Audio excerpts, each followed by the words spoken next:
All right. So just so everyone knows, I will be recording this meeting and it will get posted later on.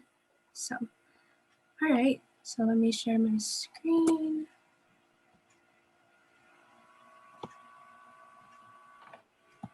All right, can everyone see it? Awesome. Yes. All right, welcome everyone to SWE's second day of the Women's History Month event. Today we will be talking with some WPI alumni and current students about being a woman in STEM. My name is Priyanka and I'm a sophomore biomedical engineering major. And my name is Dea. I'm a freshman chemical engineering major and will be hosting today's event. So we'll begin with a few interactive slides on some interesting facts about the student population at WPI throughout the years, and then transition into our discussion with the panel. So let's take a look at women at WPI then and now.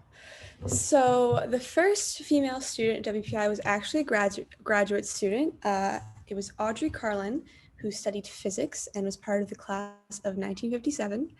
And then the first undergraduate students were Leslie Small and Jane Rossetti, who both studied mathematics and were in the class of 1972. So we've come a long way from just 3 girls at WPI. So now WPI has women studying many diverse fields of science, including but not limited to the majors in this graph, which is based on the student body in the 2020-2021 academic year. Although the ratio of men to women is still skewed, there are certain majors like chemical engineering, biomedical engineering, biotech, and math where women are definitely leveling the playing field. And now we have a quick poll for our participants to see if you can guess how much the male to female ratio demographics have changed in the past 20 years at WPI. So yep, here it is. We'll give you some time to take your guess.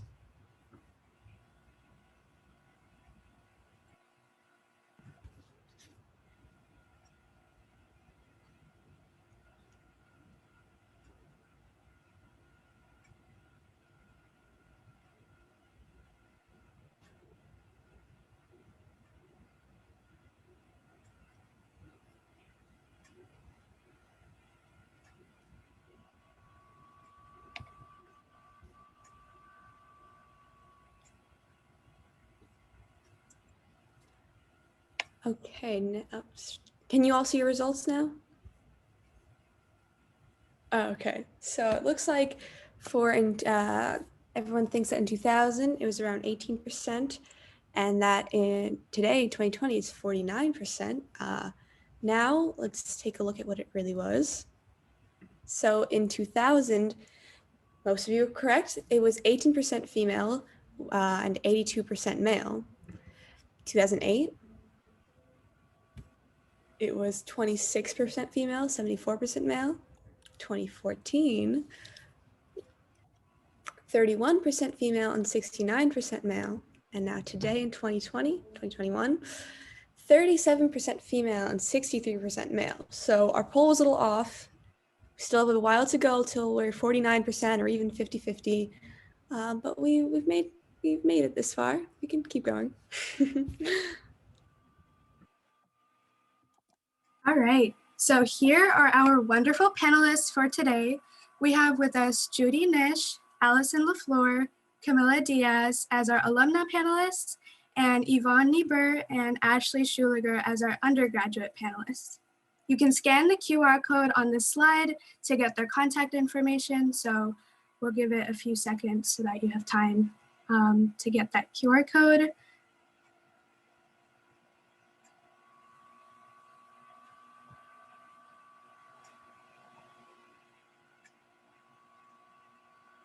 All right, so hopefully everyone is able to scan that. And now I'm going to hand it off to our panelists so they can introduce themselves.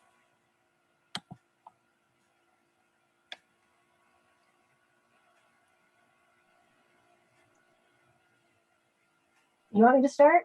Yeah, go for it. Go for it. Okay. So hi, everybody. I'm Judy Nitch. I graduated in the class of 1975. I was a freshman at WPI in 1971 when Leslie Small was a senior. So I was in the 4th class of women.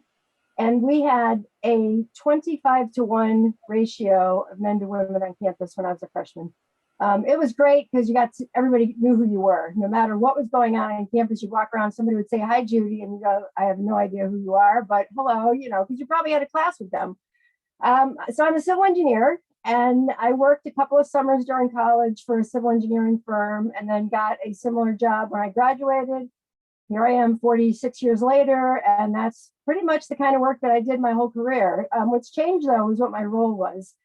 I was a project engineer when I started, became an branch office manager for the first firm I was at, moved to a different firm, became an owner of that firm. They changed the firm name to include mine. It was called Allen Immersion Major and Niche. And then in 1989, a client approached us to buy the business, and I decided to leave at that point, and I started niche engineering. So I was 35 and started my firm, and I retired last year. So 31 years with my own business as a civil engineer. Now I think there are about 116 employees, over 4 offices, and we do civil site engineering, land surveying, structural engineering, transportation engineering, a lot of land planning work, and GIS. What's remarkable about niche engineering, though, is within civil engineering, the profession is about 11 or 12% female. Niche engineering has about 35% of the engineers are female. And we don't go recruiting women, they find us because they see women at the top. We do a lot of sustainable design work, which is what they like. And we're extremely family friendly. We have people that, somebody joined us and then they got married and she had a baby. She's now had 3 kids and she's continued to work part-time. I think her oldest is 9 or 10 now. And we make it work. And so we're pretty different when it comes to that regard. But I have so enjoyed being a civil engineer. I think it's a wonderful career because everything I do is tangible. I can drive down roads I've designed. I can go by developments that, that building is there because I put it there. And that's a nice feeling. The last thing I just wanted to share is that I've been a WPI trustee since 1989. I became a trustee. I'm now an emeritus trustee. But I chaired the facilities committee for about 16 years. So a lot of the new buildings on campus are, again, because of what I've been able to do with the board of trustees and, use my knowledge from my work to apply the WPI. And I'm very, very pleased that we have, the Sports and Rec Center, Bartlett Hall, the Campus Center, East Hall, Faraday, all projects that I've had my fingerprint on. It makes me very happy when I go on campus. Thank you so much. We will move on to Allison. Hey, I'm Allison LaFleur. I'm class of 2009. I am a senior planner at Stantec, which is a very large, I want to say like 26,000 employees worldwide. We have 400 offices. We have, I think, 5 offices just in Massachusetts. So I work out of one of our Boston offices, which is always silly. And, before the pandemic, we would end up with people who are at the wrong office because we do have 2 Boston offices. We have a lot of, we used to have 4 WPI alums in our Boston office. We do I really have a hard time thinking of all the things that we do.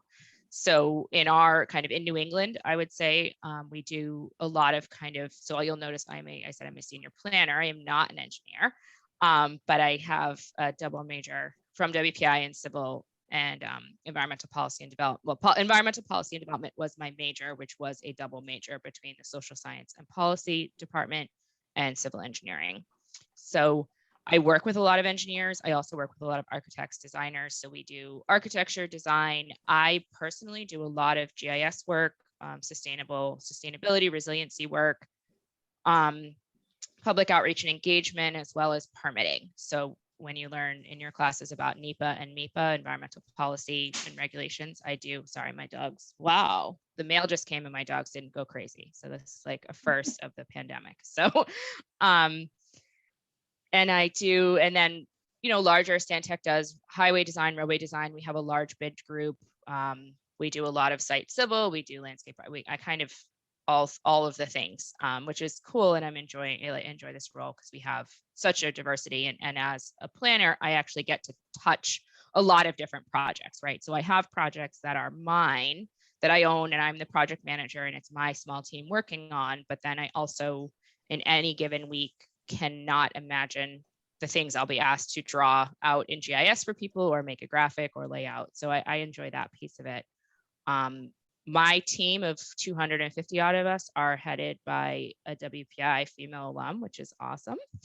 And I would agree with Judy that, I don't think our team of engineers is still predominantly male, but we have a lot of women engineers. And in part, I think it's because of Jen's leadership that we just have a lot of women. And when you see that the women are leading and Jen is a working mom, right, which is even more incredible to see. And we also do a lot of MQPs out of our Burlington, Mass office. So you may have friends or someone that have been. I don't know if we have any this year. Depending on what they're working on, I'm involved, but I haven't heard recently. So I don't know if there's anything else I was supposed to say, but I feel like I've talked for a long time. So thanks. That's awesome. Thank you so much. We'll move on to Camilla. Awesome. So I just want to start off, I think, just saying thank you for putting this together. I think, so when I was at WPI, for me, I had a little bit of a different path than most of WPI students. I used to live in Boston, so I would commute every single day that I had to go to school, and I was working full time. So for me, it was very challenging to participate in events at night. Most of the events are at night, so just having something online, I think that's amazing. You're able to include a lot of people that are not able to be on campus at night. So I think looking at the bright side of COVID, at least now we have Zooms and we have Zoom meetings, and a lot of people can participate on meetings like this. So to start off, so I graduated from WPI in 2017 with an industrial engineering degree. So I've been working at Pepsi since then. So I work at one of our smaller plants for the Frito-Lay. I work at the Stacy's plant. And I'll be honest with you, I'm very glad that I started in a small manufacturing plant, because I do have that family feel in there. So a lot of my team members, we feel like a family. So about a year ago, I had a baby. So they threw a baby shower for me. So that was amazing. So I'm definitely very glad that I started there. Thanks. I see the clap. So when I was in WPI, I was actually a transfer student. So I came from a community college, so a little different. So in 2.5 years, I had to do IQP, MQP, and I did 2 internships. So it was very busy. And on top of it, I was working. So definitely very busy, but I'm very, very glad that I actually was able to join WPI. I feel that, again, they smaller school, the family feel. That's what I got from WPI. And until this day, I have connections with my professors. Some of my professors, we still exchange emails. Even whenever I visit WPI, I always go for coffee or even lunch with them. So I definitely enjoy that.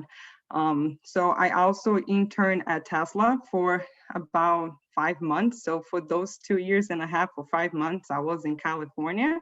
So it was a little challenging, but definitely worth it. And then when I came back from California, I actually got an internship at Dana-Farber Cancer Institute. So I did an internship there while I was at school, so A and B term. So that was very, very fun. And I'm very glad that I had those two very different. So I work on the manufacturing field and on the hospital field. And I definitely found my passion for manufacturing and definitely process improvement and things on that nature. So currently at the Stacy's plant, I've been there for almost 4 years. I'm currently the department manager for the warehouse. Also, I've been on that role for about 6 months now. So that has been challenging, but at the same time, I'm very glad that I had that opportunity to lead a whole department. So I have a team of team members on the floor, as well as I have admins that I have the pleasure to work with. And one thing as well, I'm originally from Brazil. I actually came when I was about 20 years old. So I didn't know any English, so I learned English, and then I went to community college, and then I went to WPI. So a little different, but definitely everything's worth it. Everything made me who I am today. So I'm very glad for everything that I've been through. Yeah, thank you so much. All right, so moving on to Yvonne. Hi, my name's Yvonne Niebuhr. I am a senior here at WPI, class of 21. My major is Society, Technology, and Policy. That's in the social sciences, if you have not heard of it, which many people have not. My minor is in social entrepreneurship, and my concentration is in biology. So I'm doing a lot of different things at once, but weaving them all together, which is pretty cool that I can do that here. Some of the things I'm involved in on campus are Alden Voices, which is the soprano alto choir here. I was the social chair this past year, which was a really great experience. I'm in the Technichords a cappella group, which is also really cool. As you can see, singing is a pretty big part of my life outside of classes. And I'm also in Chi Omega.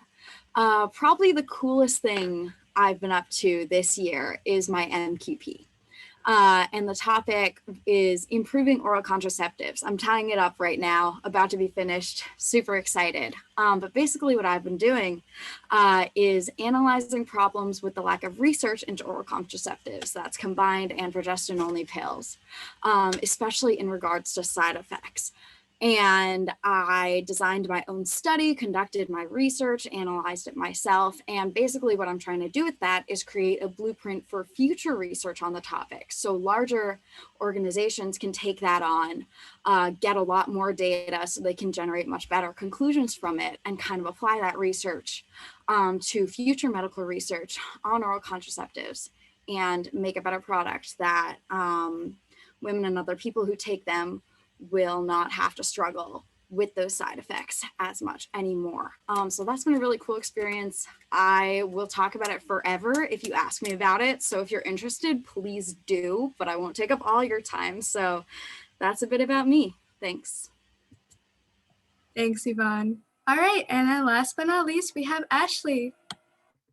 Hello, everyone. Oh, gosh, sorry. Hi, I'm Ashley Schuliger. I'm a junior here at WPI. I'm pursuing my BS MS in computer science, my master's in data science, and I'm planning on pursuing a PhD after this in data science. On campus, I'm on the rowing team, and I'm actually the SAC rep for the women's rowing team. I'm also in a research group on campus called the Data Driven Material Science team, and we work with data science people and material science people, and we work with the two departments to come up with different predictive models and solutions for material science problems using data science. So that's pretty cool. I'm also an SA for the computer science department, so I get to grade papers and help other women in CS who are coming in as freshmen, help them in their classes and help them to gain confidence in their skills and stuff like that. And I'm also the event coordinator for UPE, which is the Computer Science Honor Society. So some of the things that I've been involved in just outside of that, I've done some internships outside of WPI. So right before I came in freshman year, I went to a company called Cover My Meds in Columbus, Ohio, and I got to help start up this web application that helps people find prescription drugs for cheaper prices, because sometimes the insurance costs are actually a lot higher than they could be if you had like a discount. So we worked on making one of those discount web applications in Ruby on Rails, and that was super exciting and super fun. And I also got an opportunity the next year to work at Nationwide Children's Hospital in Columbus, Ohio, to help build a user interface for an app that helps women who have an opioid use disorder who are also pregnant, because there's a lot more issues with that. Like, it's already hard enough to have an opioid use disorder and then also be pregnant on top of it. So it was just like kind of an app to help them guide them through that. And then I also got to go back to Cover My Meds the next year, which was super fun, super cool. Loved that. But yeah, that's a little bit about me. It's great to meet all of you ladies. Thank you for introducing yourselves. So now we'll transition into more specific discussion topics and questions. So to start off, Judy again, and then we'll go in the order. What is or was the most valuable or an impactful experience that you've gotten from WPI? I think you need to unmute yourself. There we go. Sorry about that. The most impactful thing for me was when I was asked to join the Board of Trustees. I really didn't understand a lot about how the Board of Trustees worked, but in hindsight, I was 35 years old, the first female grad to be invited to be on the Board of Trustees. And at the time, I didn't really understand a lot about what the boards did, but somebody had once told me that if you're a member of a board, whether it's the board of a SWE chapter or the board of a Board of Trustees or whatever, a kind of a nonprofit, there's three things that they look for. They look for time, talent, and treasury. Time meaning, people have to devote the time that's needed for whatever the responsibilities that you have are. Talent, they want you there for certain reasons. You bring a talent that other people may not have on the board. And then treasury, so everybody on the Board of Trustees, as I'm sure you probably know, is asked to donate annually and also during a capital campaign. That was the part that I really didn't understand when I was asked to be on it, but quickly I understood it. But, as a young engineer, I would tell the older men, usually much more wealthier men, I would say to them, I'll be time and talent, you be treasury, because, I was 35. I didn't have the type of portfolio that they did. Now that I'm the age that I am, it's like, I don't have the time to spend on these things, but I have knowledge, I have connections, I can help you. So I have that talent thing. And I also give a fair amount of money to WPI. You've probably seen the green roof on East Hall has my husband's and my name on it.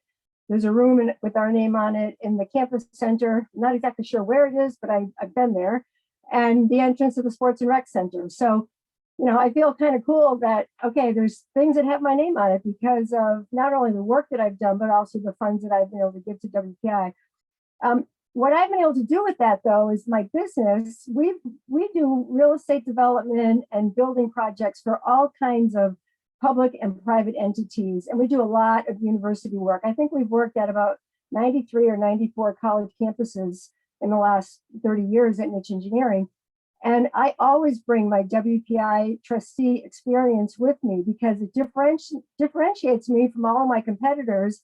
I learn a lot from talking to other facilities people or college presidents about how their boards work, how their facilities committees work, and so forth. And it helps them get to know me. And honestly, that helps my company get work. And being an engineer in consulting work, which is like what Allison and I do, is it's fun work, but a lot of it means you have to somehow get the work. And many engineers don't understand that business development is a big part of their job in consulting engineering. And so for me, my WPI experience has really helped me with my work in business development for Niche Engineering. Thank you very much. Very insightful.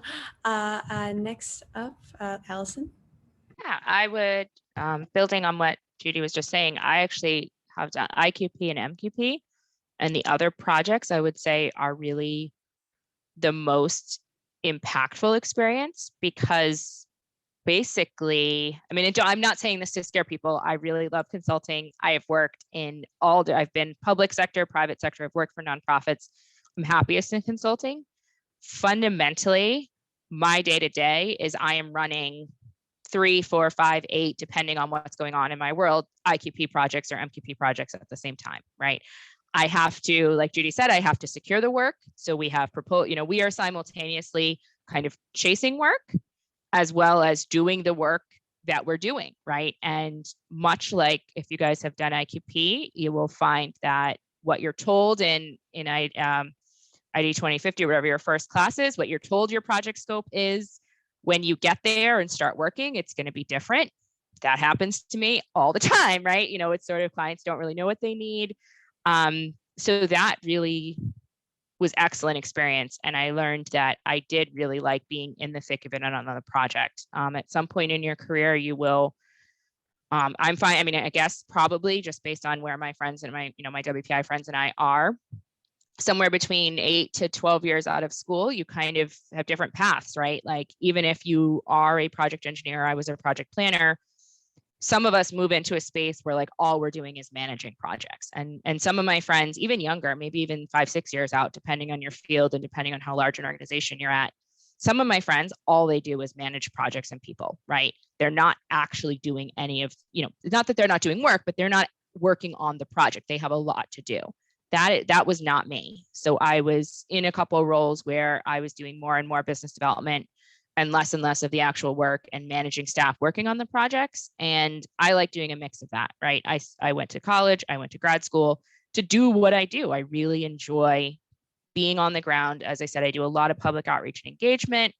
I find that I actually do a lot of translating, which is also, I think, a skill I learned with IQP, and that I'm working with, just to pick on architects and engineers, the two groups are often saying the same thing in two different ways and yelling over each other in a way that they're not hearing each other. And I feel like the planners really kind of sit in the middle of that space, because we understand the science and we understand the engineering, but we also understand the design and can help marry the two.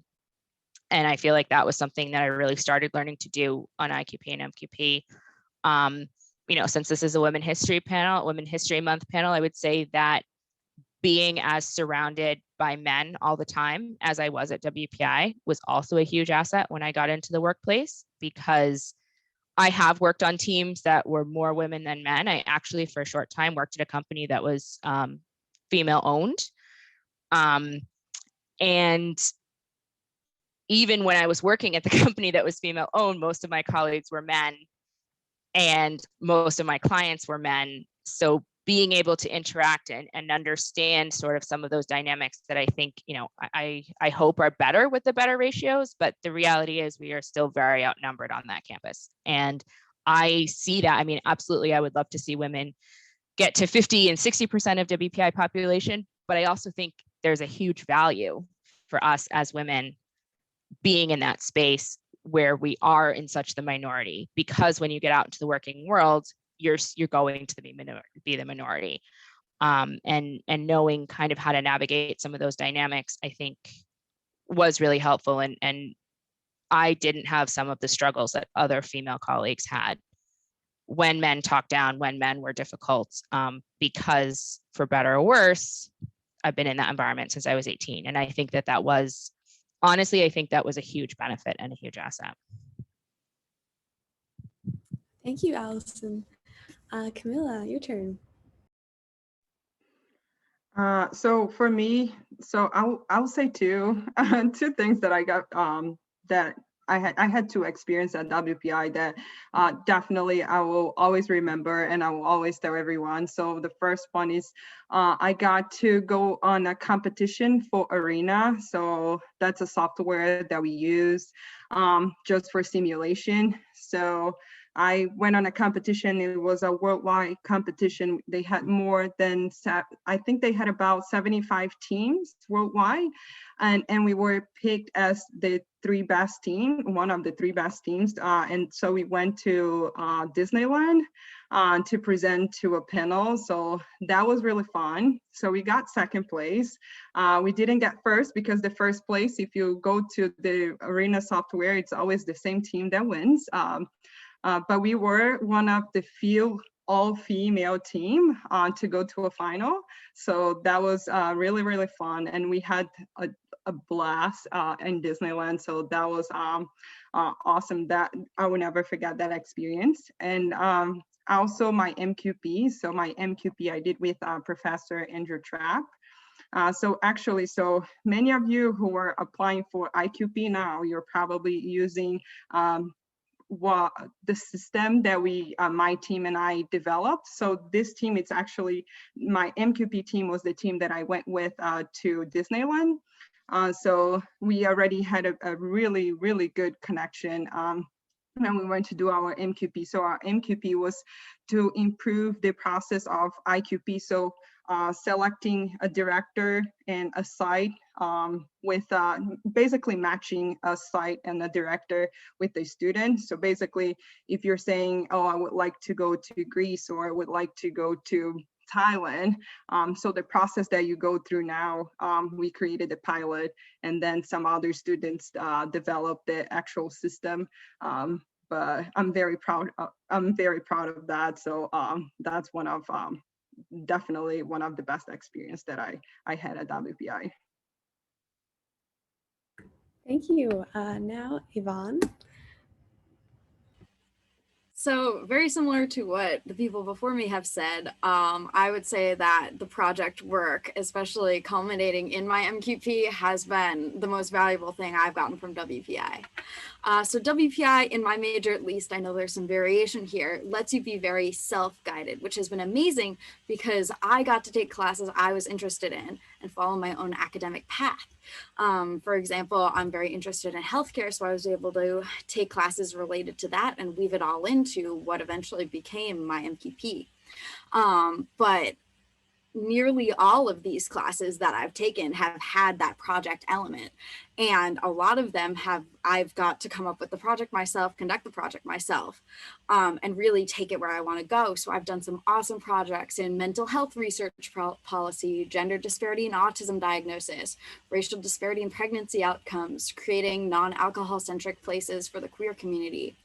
But like I said, my MQP, which I'm finishing up now, I got to design that whole thing myself. When I was first looking for MQPs back last year, I was inspired. I knew I wanted to do something in women's health. And I was inspired by a close friend I had who had started taking birth control like a couple months before and was telling me all about her experiences and how rough they were with the side effects. And another friend I had talked to who had started it like a year before also had a completely different set of terrible side effects that she was telling me about. And I'm like, wow, this is a really big problem. And I decided to delve into that. So I started out in 8-term with in-depth literature research, which was an awesome skill to learn. I must have read 40 to 50 academic papers.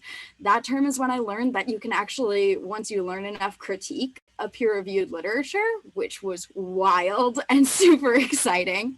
I really felt like an academic adult. But also after that initial research was done, I got to design, conduct, analyze my own research. I made a survey that got over 300 responses, which was wild. And a huge thank you to anyone who took that. If you were following me on social media at all, you saw me promoting it like crazy back like a month or two ago.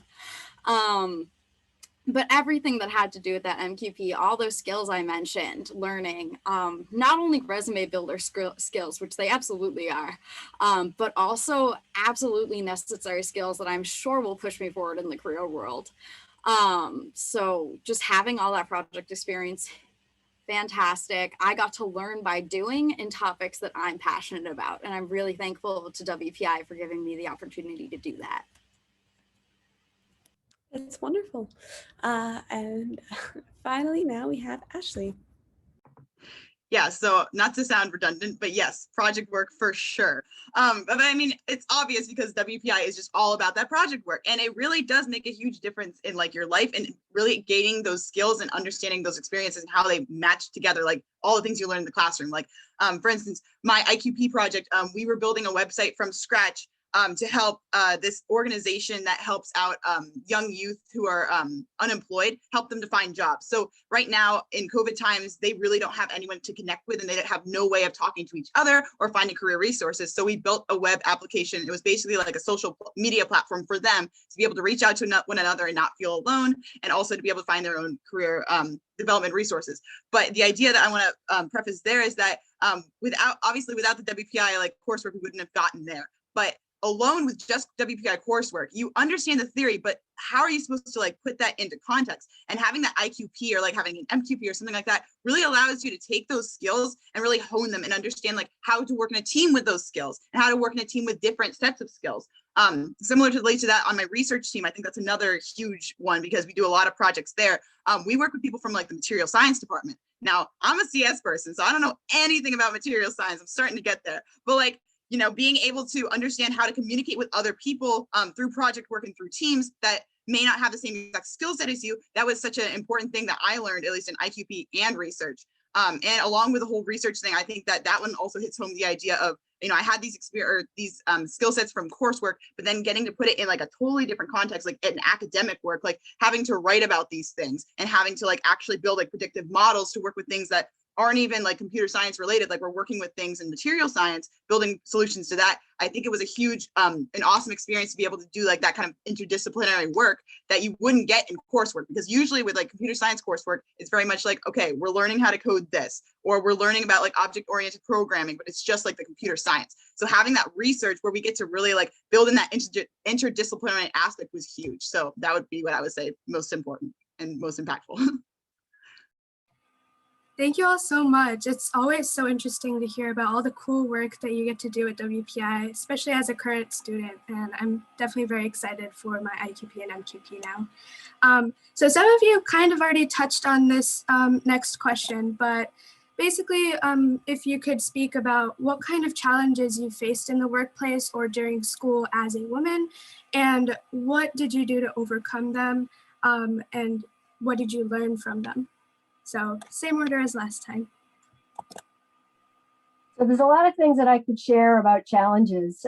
But the one thing before we talk about challenges, I want everyone to remember is the Mother Superior in the movie The Sound of Music said to Maria, Julia, I can't think of her last name now, but Maria, essentially, when God shuts a door, he opens a window.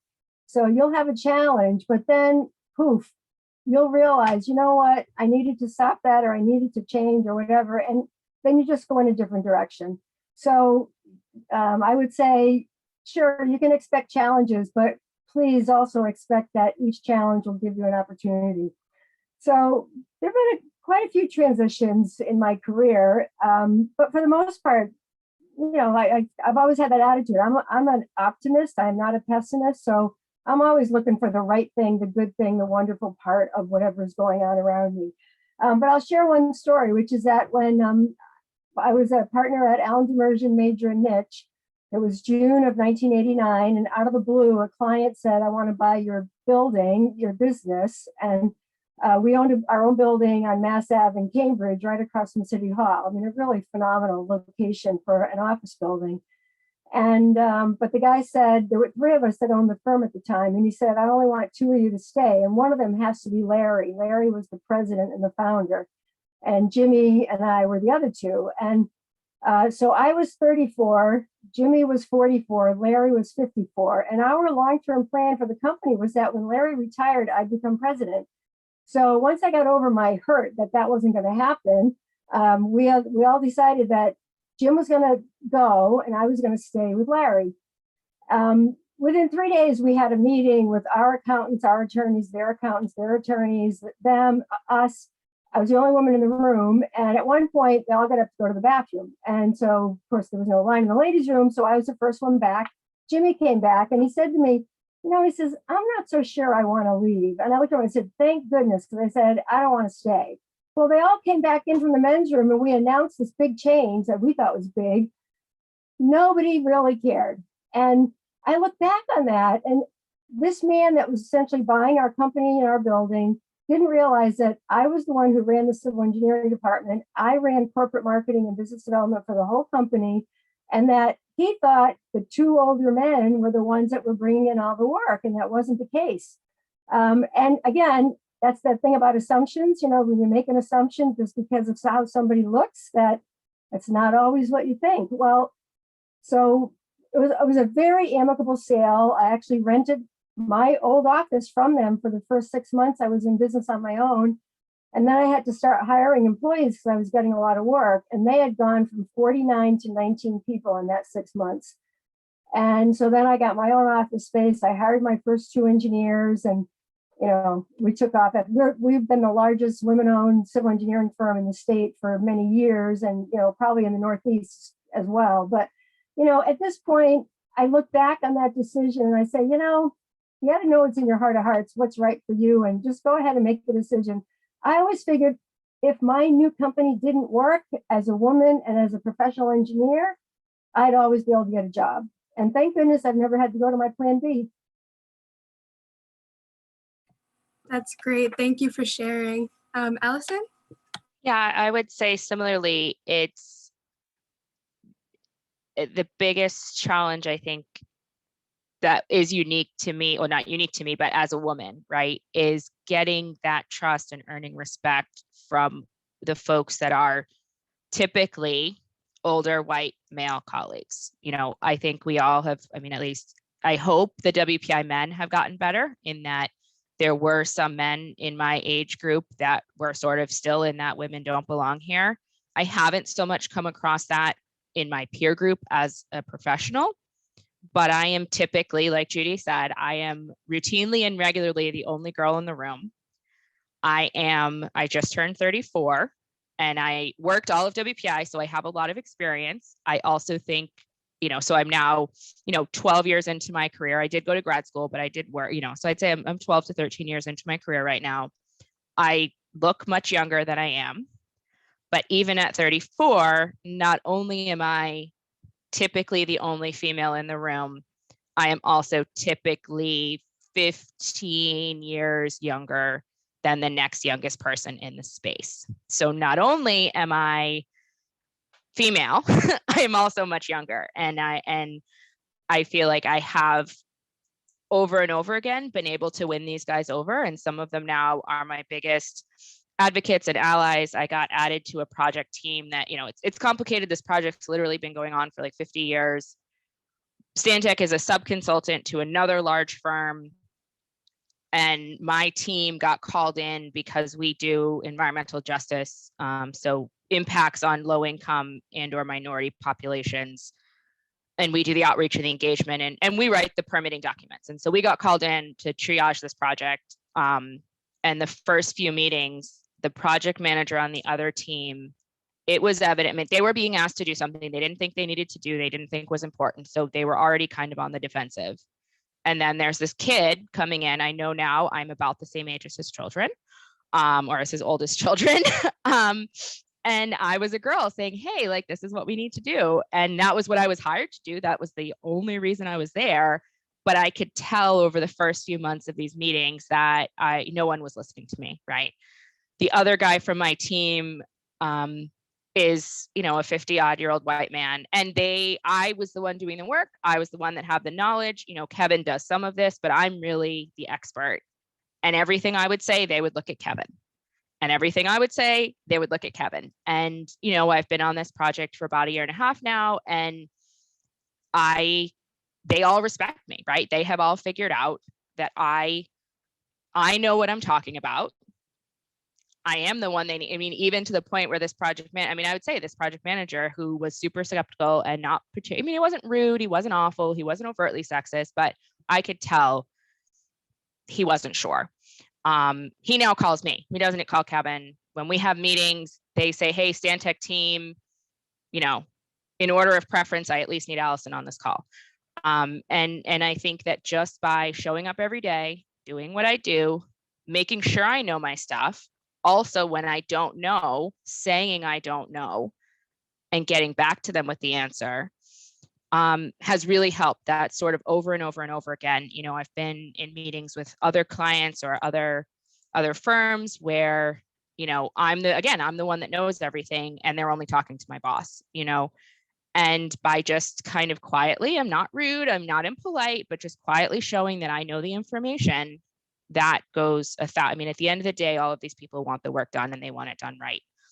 Something else I tend to do is I tend to dress a little nicer than the other folks in the room, right? If I go to a meeting and I know the guys are going to be in jeans and a sweater, like maybe I wear a dress, maybe I wear a jacket, I feel like that also helps me get a little bit more respect. And I think also, I would say that is something that my younger male colleagues also do, but that just sort of helps.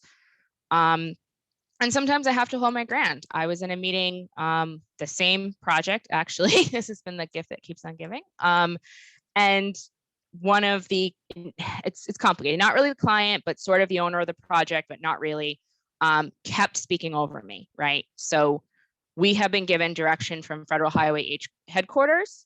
This particular person is not an environmental justice, not a NEPA, not an, he is fundamentally an accountant and knows nothing about what we're doing, but he has somehow ended up the project manager of this project. And we're playing telephone. So Federal Highway HQs only talks to Federal Highway Vermont, who talks to us. And I was just asking questions and he was yelling and he was bullying and he was rude and he just kept speaking over me. And I just had to keep saying, can you please let me finish? And sometimes that's what you have to do. But at the end of the day, you know, I think that that's kind of the biggest challenge. And I think you figure out how to navigate it. And like I said, you're all, you know, at WPI and navigating it already. And, you know, finding a team where you're not going to feel that way, right? So I work for a woman who, you know, my boss's boss is this incredible rock star lady. And so on our team of 300, you know, there's none of this, right? Because our boss is all a girl, right? So there's none of this crap. They're used to working with men. But when you work outside, you know, and finding that space where you can be comfortable. And, you know, my boss is white male, he's Hispanic. So he does have some of the same experiences I've had. I'm biracial Black. So not only am I a young woman, I'm also a minority woman in the space, and that complicates things even more. But having a boss that you can go to and talk to, right? So the 3 people on my team are 2 men and me, and finding that space where you can be comfortable, you can be supported, you know. And one of the things that I would say Kevin did in these meetings when they first were not listening to me is he would serve as my kind of spokesperson, right? He would say, just like Allison said, I'm not going to tell you anything different. And sort of making sure that you're in a space with that sort of environment is also huge. Yeah, thank you so much. All right, so we have Camilla. Sure. So for me, so since I graduated from WPI, I've been on a leadership role. So as soon as I joined Frito-Lay, I became a leader, so a manager on the floor. I'm not a big fan of saying manager. A lot of times I like to say leader. So as soon as I became a leader, here we go, leading most of the team meal. And a lot of times I heard, oh, don't say that to her, she's a female, or like, oh, you're just too soft, you're not aggressive enough. So I've heard that a couple of times. But one thing I would say, so you adapt and you change, of course, and that's part of life, but there are certain things that are your core values, right? And my core values, I always assume positive intent, right? So for example, if someone didn't get something done, I'm not just gonna go and yell at that person because I don't know what actually happened. So I always say, well, let's understand the situation, and then we go from there. Of course, if something that's happening over and over and over again, and there are certain things that are just expectations. So for example, if you go on a manufacturing, is expected that you always wear protection, right? You wear you wear your safety glasses, your hairnet. So if you're not doing those, of course, I will hold you accountable because those are expectations. But if something didn't get it done, I would definitely assume the positive intent, talk to you, and then we go from there. And then from there, we move forward. So a lot of times I hear that, and always when I change from department to department, they always come, oh, you're just, I think because sometimes I am soft spoken, so they're just like, you're just too soft. And then afterwards they understand my leadership style, and they realize, okay, so I understand now where you're coming from. So before we just go and assume something, let's just go understand as a team, then we go from there. So that's something, a valuable lesson that I've learned. Just like I said, adapt, because that's part of life. You have to change and you have to adapt, but just stay focused on your core values. Those won't change. Yeah, thank you. All right, and then we'll have Yvonne, and then Ashley, go ahead. All right, so as a social sciences major, I have not experienced as much of the gender imbalance in the classroom as a lot of you have probably experienced in your engineering classrooms, which, you know, is nice, but the gender imbalance thing really hit me most hard for the first time when I was taking a class for my minor, which is in the business department. So I was taking this entrepreneurship class, and there were so many more guys than girls. And so the professor split us up into teams, and there were 5 teams she put, or 6 teams, she put 1 girl on each team, and there was still a team without a girl on it. So I was on this all guys team, and we had our first meeting. It was a breakout room during class. And we just had to do like this little small thing. We had like 10 minutes to talk about it, and then we presented to the class. And I realized very quickly that no one would listen to my suggestions, at least until one of the other guys would repeat my idea. So that was incredibly frustrating, and definitely something that I'm sure a lot of other people here have experienced. So I didn't really know what to do in that situation, just tried to say what I had to say, didn't quite get listened to. We missed a requirement because I was the only one who said we should meet it. I was like, oh man, what am I going to do in this situation? I have to work with these people for an entire term. And honestly, throughout the term, there were some ups and downs, but pretty much ended on a high note, built up to that. And really, the main thing I had to do was just further assert myself. Something that I used a lot was also taking advantage of getting another guy on my side. If they're not going to listen to me until a guy's on my side, that means I have to convince one guy, and then it'll work, as opposed to convincing all 4 at once. But also like constantly bringing up guidelines and data to help prove my point. It's kind of annoying because the guys don't have to bring up the guidelines to prove their point. But I mean, if I have data to back myself up, it definitely helps. And honestly, what I've seen from this is that gender challenges is just something you're going to have to deal with. So if you care about your point, getting your point across, which, you know, I do, don't be afraid of speaking up, butting in there. Like, it's pretty instinctual for me and a lot of my other female friends to just, like, when there's a lot of conversation going on, just kind of sit back, wait your turn, because you know that's polite, that's professional, that's what you do. No, you can't be afraid to just like interrupt, get in there, because that's how it goes. And once you've got your voice, once you got your space, don't back down, make it work. It's not always going to work, but that definitely has helped in my experience. Yeah. The one thing that I think I noticed a lot being at school at WPI, I think me and a lot of other women at WPI, especially in the computer science department, experience what I would call imposter syndrome.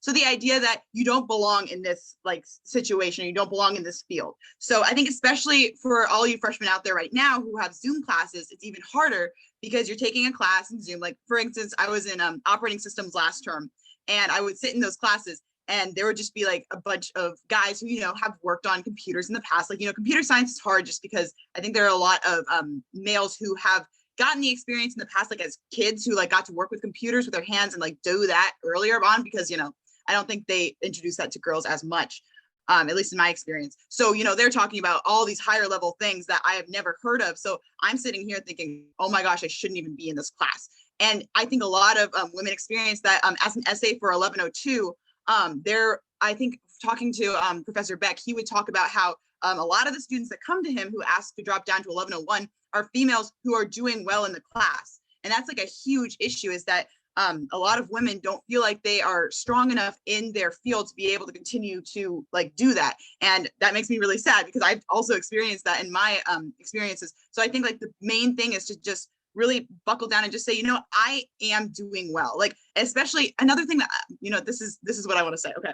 Mobilizing. So like being able to go and talk to other women in the class and say like, hey, how are you doing this class? Like, can we work together? That is a great way to be able to say, okay, you know what? I am doing well. I have help. I'm getting to be able to do that. Because I think that just being alone, especially on Zoom, you don't really know who else is in your class. You don't really know how other people are reacting to the class. There may be other people struggling and you have no idea. So being able to like talk to other people and really like come together as a community is a huge thing, especially at WPI, because everyone wants to help you. If you search for help, you will have it. So I think that that's like a huge thing.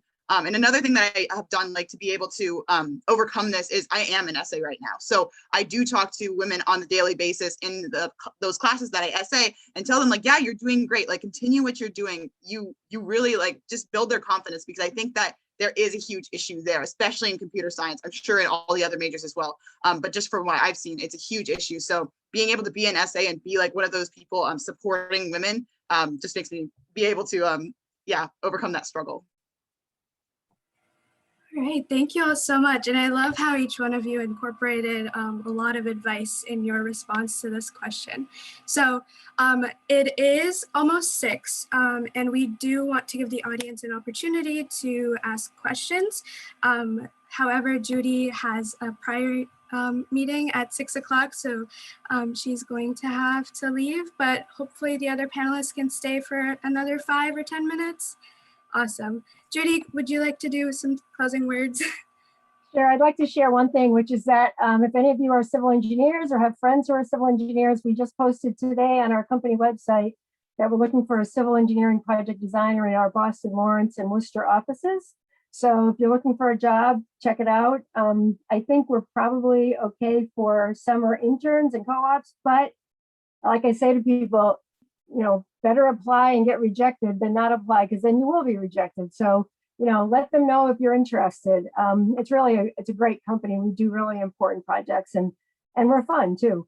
And I will say, if anybody wants to reach out to me for any reason, please feel free to do so. You can just Google my name or go to my company website, nicheeng.com. And I'm happy to help. One of our questions here was, did you have mentors? And I really didn't. And I've made it my mission to mentor other women engineers. And throughout this pandemic, I can't tell you how many working meeting walks I've had where, talking about, I got this issue, what am I going to do about it? When, and mostly I just ask questions, and it just helps people think through an issue for themselves. So I'll throw that out to you. If anyone is interested, we could do a Zoom meeting, or if you want to go for a walk. I live in Weston, which is right at 128 in the Mass Pike, so not too far. So anyway, thank you so much for putting this together. So I was involved in SWE when I was a student at WPI. I was a SWE Boston chapter president, and in the mid 80s. And my friends from SWE Boston, we still meet once a month. It's been on Zoom throughout the last year. And we had our monthly meeting yesterday. So it was kind of cool to tell them that I was going to be doing this with all of you. So thanks, everybody, and good luck. Bye, Judy. Thank Bye. you.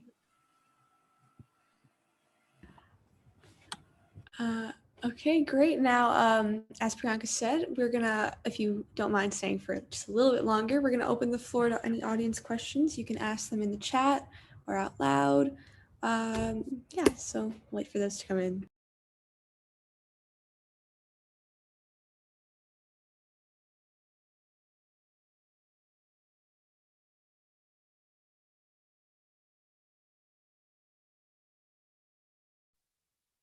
I guess while we're waiting, I could say I don't know about my team having interns or co-ops, but I do think there are some. So feel free also to reach out to me. I mean, you can apply through, you have to apply through the website. It's a thing, but I can help you do that.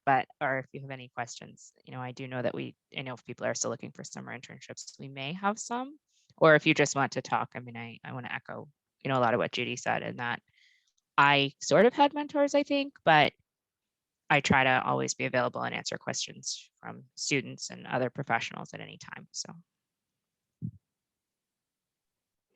I will echo that too. Like, if you want to chat, even if you want to just chat about life, just chat about anything.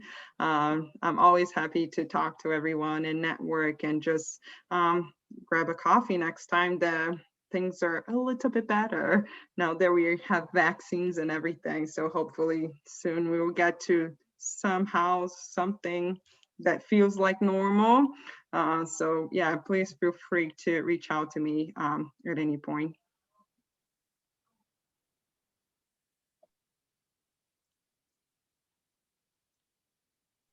I have a question about, I guess it's mostly to Allison and Camilla, about what your transition was like from graduating WPI to starting your career, and then any other career changes. I guess I can go first. I graduated in 2009 into what I'm sure you all know was not exactly the best economy for entry-level professionals. So ironically, I actually at the career fair senior year, I'd applied to grad school, and I actually interviewed with Stantec and Skanska. So that's kind of a funny circle in that, whatever, 9 years later, I ended up working for one of the only companies I'd interviewed with senior year, but I ended up going right to grad school. So I did work full time my junior and senior year of college. So not necessarily in the planning or engineering world, but I was just, between my campus jobs and an off-campus job, I was working 40 to 50 hours a week, in addition to being a full-time student. I don't know how I did it, but I survived. And then I did the same thing in grad school. So I went straight from grad school to undergrad, from undergrad to grad school. And during that time, I worked a lot. I actually kind of had my first opportunity to stand up for myself at the beginning of my second year of grad school, or actually after I'd finished grad school. There was an opening in the department for the job I was doing, and I wasn't hired because I hadn't finished my thesis. And the only reason I hadn't finished my thesis was because I was doing this job, because I was working, like the guy that shared a cube with me didn't even know I wasn't full-time, but I was a full-time student at Tufts while doing this job. And I had to leave. I was like, look, I have been traveling multiple times a month, managing projects out of state. And that's why I didn't get my thesis done. So I did leave that job to get my thesis done. And then, I had a couple of different jobs. I was laid off 6 months after I finished grad school. So that was another transition, but I very quickly actually had another job where I was for 3 years. I think, honestly, because I worked so much while I was a student, both as an undergraduate and a grad student, going to work seemed like less work at the beginning, because it was like, whatever, 8 to 6, and then I was done. And I had worked so long while doing grad school and undergrad, that helped. I would say limit yourself as you make these transitions, right? We're all used to, and especially as women at the WPA campus, I think it's safe to say we're all overachievers. We all work really hard. We all are probably not only doing our classes, but also in, I would say, 3 to 5 clubs, depending on who we are, right? I mean, everyone is listing off all these things we do. And it's really easy to transition from doing that into just kind of working all the time. And especially now that we're in a work from home world, learn to take time for yourself. Don't let yourself work 90 hours a week. It's not good for you. It doesn't last.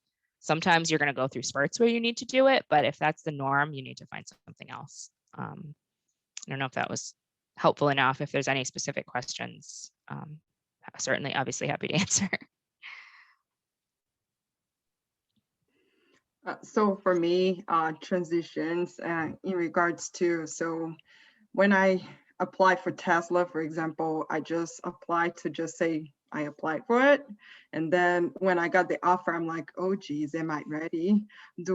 Am I smart enough? Do I know enough to actually work at Tesla, where I'm working with people there from Harvard, from MIT or whatever. So I did get that. I was hesitant. Am I ready? And I would say, you're always learning the job. With my leadership positions that I had at Frito-Lay, definitely it does help what you learn and do at school, but don't feel that you need to know everything going out of school and going to a job. You don't, you're gonna learn. It's part of the job. Definitely when I thought that I knew what leadership was until I really got to this position where I had to lead a team of 40 people on my first year, and people that were saying that I'm too soft. So definitely you learn, and you learn through your mistakes. So you make a lot of mistakes, and it's part of it, but you learn from it. So that's what it's important. So don't feel that you need to take every single class and know every single thing and remember everything, because you're gonna learn in the job. And each job is different. And even when you go from a position to position, so I just got, like I said, I just got this department role. So before I was just doing a shift. Now I have a whole department that I have to manage, that I have to lead. So I have, now I have to understand about financials. I have to understand much more than I actually just by leading the team. And I'm still learning. I cannot say that I'm expert, but I'm definitely, I'm much more knowledgeable than 6 months ago when I actually started the position. So, so I definitely say don't worry too much. I'm sure that you're just gonna do great when you start, and you're gonna make mistakes.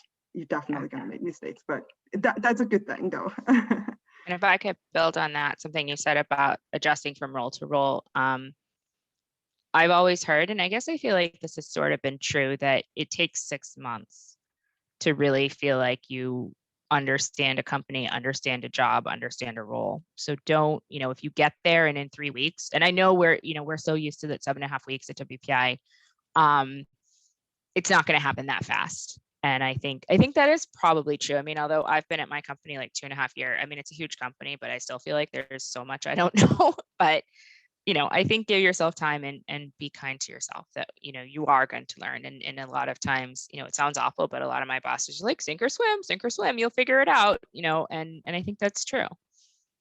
And WPI gives you the tools to learn how to figure it out, right? One of the things, like, you don't just learn things at WPI, you learn how to learn. And that's going to help you forever. Yeah, I definitely agree. And thank you so much for the advice. As someone looking for internships right now, I struggle with just, going ahead and applying, because I'm always like, okay, do I match all the requirements? Like, am I matching all the skills? When really I'm going to be learning a lot of those on the job. Yes. Oh, sorry, I'm going to jump in there too. Ahead. That is one of the things that we see a huge difference. So I'm involved in some hiring now. At a previous role, I was doing almost all of the hiring, and just general studies show you, I guess I don't really know where I know this from, but we as women tend to look and be like, okay, do I match all of these skills? Okay, I'm going to apply. I match them all. Whereas men are like, oh, I got like half of this.